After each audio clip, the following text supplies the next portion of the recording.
یعنی مولانا اگر آئینی ترمیم پر ووٹ نہیں دیں گے تو پھر اس کی سزا تو مولانا کو بھی بھگتنا پڑے گی، اور جو سیٹیں مولانا کے پاس موجود ہیں اس پر بھی اب سوالیہ نشان کھڑا ہونے لگا ہے۔ یوں تو مولانا فضل الرحمان موجودہ اسمبلی پر سوال اٹھاتے ہیں اور اسے اصل مینڈیٹ والی اسمبلی نہیں سمجھتے۔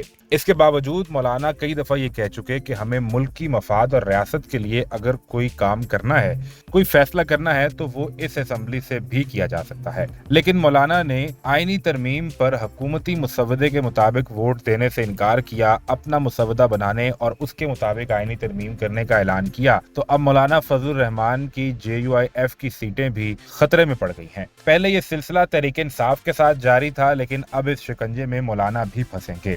بلوچستان ہائی کورٹ نے NA 260 پر ووٹوں کی دوبارہ گنتی کا حکم دے دیا ہے۔ NA 260 چاگی سے JUI کے عثمان بادیانی کو کامیاب قرار دیا گیا تھا۔ عثمان بادیانی کی کامیابی کو PMLN کے امیدوار سردار فتح محمد حسنی نے چیلنج کیا تھا، اور اب اس کے نتیجے میں NA 260 پر ووٹوں کی دوبارہ گنتی کا حکم دیا گیا ہے۔ یاد رہے کہ مولانا فضل الرحمان خود KP سے اپنی سیٹ ہارے ہیں، لیکن اس وقت وہ MNA بلوچستان سے ہیں۔ اگر یہ سلسلہ چل نکلا تو پھر ممکنہ طور پر مولانا کی اپنی سیٹ کے اوپر بھی سوالیہ نشان لگ سکتا ہے، اور حکومت جہاں اپنے بندے پورے کرنے کی کوشش کر رہی تھی، وہاں حکومت کے اپنے بندے بھاگتے ہوئے نظر آئے تو اب مولانا کے لوگوں پر بھی سوال اٹھانا شروع کر دیا ہے۔ ایک طریقے سے تو مولانا فضل الرحمان کے لیے یہ پیغام ہو سکتا ہے کہ اگر آپ ہمارے ساتھ نہیں چلتے، ہمیں ووٹ نہیں دیتے، تو پھر آپ کی یہ سیٹیں بھی آپ سے لے لی جائیں گی۔ ایسے میں مولانا کا رد عمل کیا ہوگا؟ یہ تمام تر صورتحال اس وقت سامنے آئی جب مولانا فضل الرحمان کی پارٹی کے ترجمان